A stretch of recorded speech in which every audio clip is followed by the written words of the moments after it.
நல்ல ஸ்பாஞ்சியாக இருக்குது. இங்கே பாருங்க, அப்படி ரொம்ப ஸ்பாஞ்சியாக இருக்குது. டவ்வை பார்த்தீங்கனாலே தெரியும், நல்ல டாப்பிங்ஸ் பண்ணி மேலே ஃபுல்லுமாக சீஸாக போட்டு வச்சுருக்குறோம். வாவ்!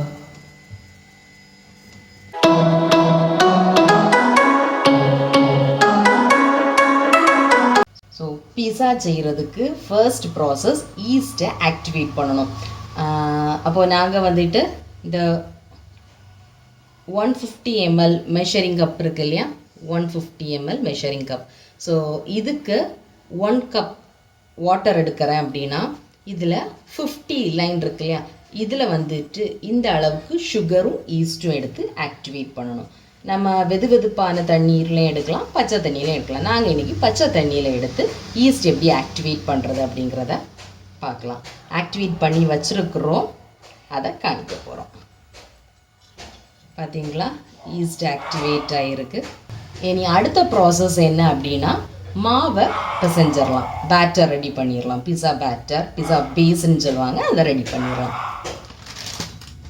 ஸோ இன்றைக்கி பிஸா வந்துட்டு நம்ம மைதாவில் பண்ண போகிறோம். ஸோ இந்த கப்புக்கு 3 கப் மாவு எடுக்க போகிறோம்.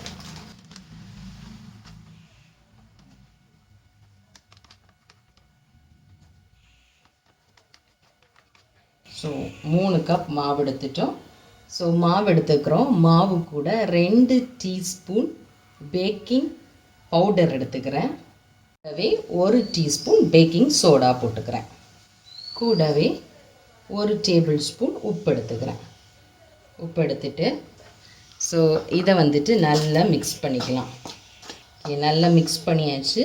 இனி அடுத்தது என்ன அப்படின்னு பார்த்தோன்னா, ஸோ இதே கப்பில் 25 ml இருக்கு இல்லையா, 25 லைன் இருக்கு இல்லையா, இதுக்கு வந்துட்டு ஆயில் எடுத்துக்கணும். ஆயில் எடுத்து ஊற்றிக்கலாம்.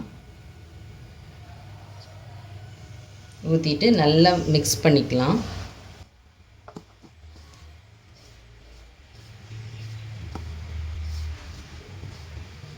ஓகே, எல்லா மாவுலேயும் நல்லா மிக்ஸ் ஆகிடுச்சு. இனி அடுத்த ப்ராசஸ் என்னென்னா, ஈஸ்ட்டை வந்துட்டு இது கூட மிக்ஸ் பண்ணிடலாம்.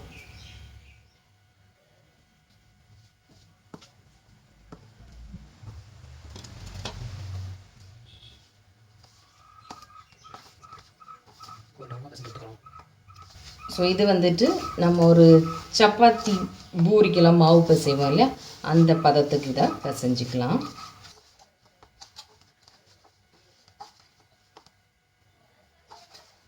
நல்ல பார்த்தீங்கனாலே தெரியும், நல்ல ஸ்மூத்தாக புசு புசுன்னு இருக்குது.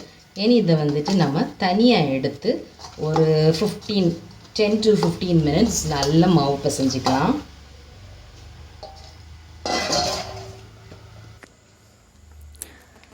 இந்த மாதிரி ஒரு ஃப்ளாட் சர்ஃபஸில் வச்சுட்டு நல்லா பிசைஞ்சு விட்டுக்கலாம். நல்லா இழுத்து இழுத்து பிசைஞ்சு விட்டுக்கலாம்.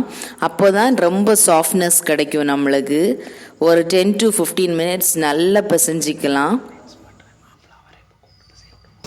சரி, இனி இதை வந்துட்டு கொஞ்சம் மேலே ஆயில் தடவி ஒரு பாத்திரத்தில் மூடி வச்சிடலாம். ஒரு 2.5 hours மூடி வச்சுக்கலாம். மூடி வச்சதுக்கப்புறம் இன்னும் இதோட டபுள் த சைஸ் ஆகும், பார்க்கலாம். கொஞ்சமாக மேலே இந்த மாதிரி ஃபுல்லும்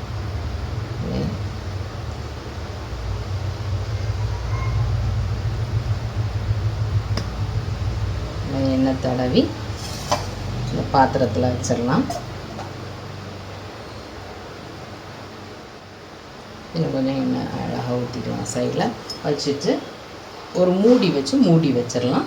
பார்ப்போம்.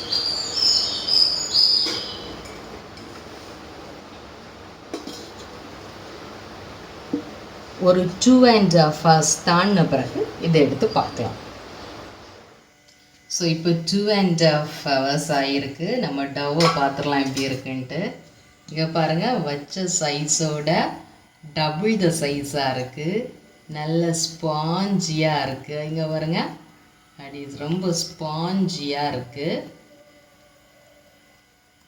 தெரியுது இல்லையா? ஸோ இனி இதை என்ன பண்ணிடலாம், நம்ம பிஸா பண்ணுறதுக்கு அந்த பேனில் வச்சு நம்ம வந்து அவனில் வைக்கலாம். அதுக்கு முன்னால் அவனில் வைக்கிறதுக்கு முன்னால் சின்ன சின்ன டெக்கரேஷன்ஸ் பண்ணிடலாம். பார்ப்போமா? ஸோ அதுக்கு அவனில் வைக்கிறதுக்கான பேன் எடுத்துருக்கிறேன். பிஸா வைக்கக்கூடிய பேன் எடுத்துருக்கிறேன். ஸோ இதில் வந்துட்டு பட்டர் தடவினாலும் சரி, ஆயில் தடவலாம், இல்லைனா நெய் தடவலாம். நாங்கள் இன்றைக்கி நெய் தடவலான்னு போகிறோம். ஸோ கொஞ்சமாக நெய் விட்டுட்டு கை வச்சு நெய் வந்துட்டு தடவிட்டுருக்கோம். நல்லா தடவிட்டோம். இனி இதில் இந்த மாவை வந்துட்டு பிஸா டவ்வை வந்துட்டு வைக்க வேண்டியது தான். ஸோ பாருங்கள், பிஸா டவ் இருக்குது. ஸோ அதை வச்சுட்டு என்ன பண்ணிக்கலாம், நம்ம வந்துட்டு நல்லா வச்சு கொடுத்துக்கலாம்.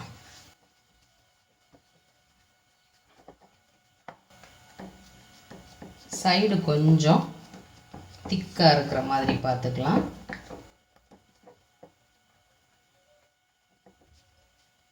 ஸோ டவ்வை வந்துட்டு நல்லா பேனில் வச்சுட்டோம். இனி வந்துட்டு இதை என்ன பண்ணிக்கணும் அப்படின்னா, உள்ளுக்குள்ளாடி இந்த மாதிரி சின்ன சின்ன ஹோல்ஸ் வந்து போட்டுக்கணும். அப்போ நம்மளுக்கு ஈஸியாக வந்துட்டு இது வந்து உள்ளே எல்லாமே வெந்து வரும். இல்லை குத்திட்டு டிசைன் சூப்பராக இருக்குது. இனி இதில் மேலே வந்துட்டு டாப்பிங்ஸ் பண்ணிடலாம். ஸோ முதல்ல என்ன பண்ணிக்கலாம், டொமேட்டோ பியூரே வந்துட்டு வச்சுக்கலாம்.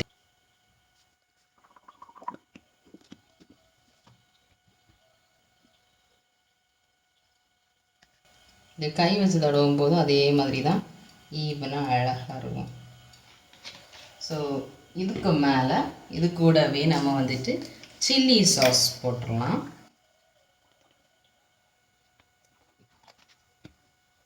இது ரெண்டையும் அப்படி மிக்ஸ் பண்ணுற மாதிரி விட்டுருங்க. காரம் ரொம்ப அதிகமாக சாப்பிட்றவங்க சில்லி சாஸ் நிறைய எடுத்துக்கோங்க. ஏன் இதுக்கு மேலே ஒவ்வொரு வெஜிடபிள் டாப்பிங்ஸாக வச்சிடலாம்.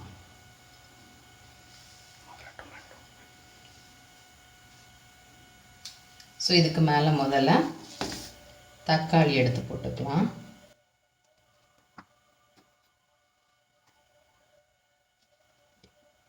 ஸோ டொமேட்டோ போட்டுட்டோம். அடுத்தது வந்துட்டு ஆனியன் போடுறோம். பர்ஃபெக்ட். மேலே இப்படி நல்லா ஓட்டமாக தூக்கினாலே போதும்.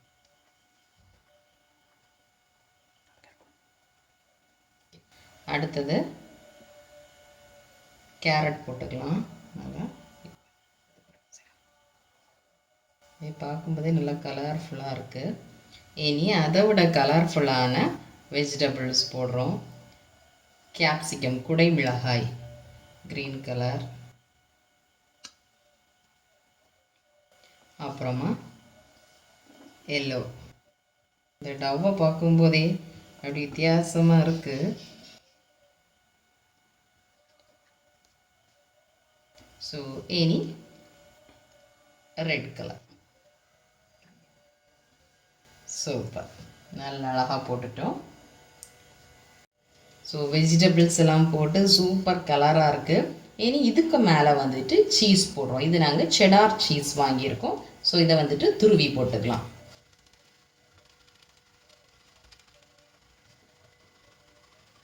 பாருங்கள், சீஸ் போட்டிருக்கிறோம். இப்போ இந்த டவ் பார்த்தாலே ரொம்ப கலர்ஃபுல்லாக இருக்குது.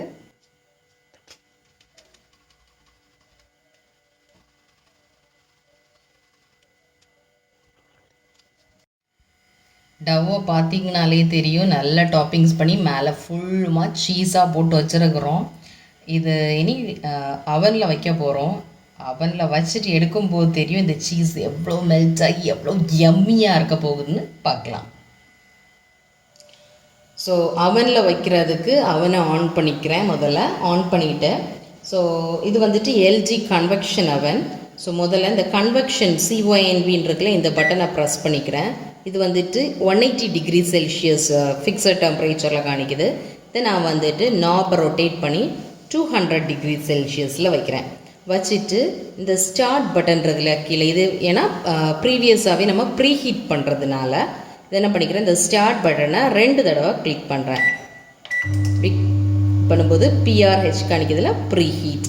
ஸோ ப்ரீ ஹீட் ஆகும்போது இங்கே பார்த்தீங்கன்னா நம்மளுக்கு இதில் வந்துட்டு டிஸ்க் வந்துட்டு ரொட்டேஷன் தெரியும் நம்மளுக்கு.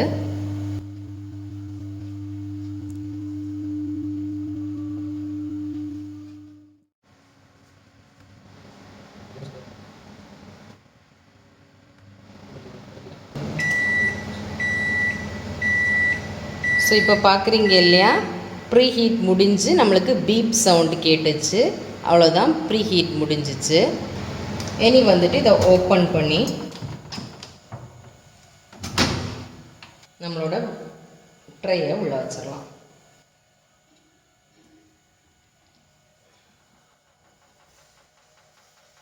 ஸோ ட்ரை வச்சுட்டோம். வச்சுட்டு இதை க்ளோஸ் பண்ணிவிட்டு, ஸோ இது வந்துட்டு 230 டிகிரி செல்சியஸில் இனி டைமிங் வந்துட்டு நம்ம 20 மினிட்ஸ் வைக்கிறோம். ஓகே.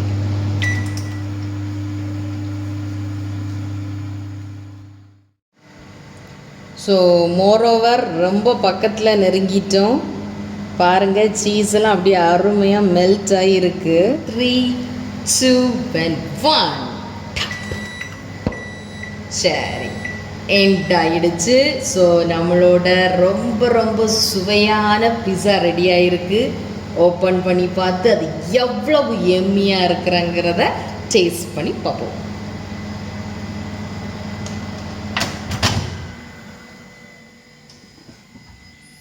வாவ், வாசனை அப்படி இருக்கு. ஆஹா,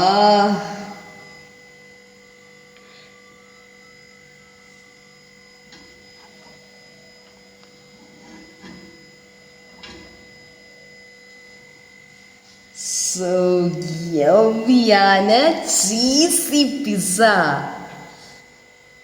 இந்த வீடியோ உங்கள் எல்லாருக்கும் பிடிச்சிருக்கும்னு நம்புகிறேன்.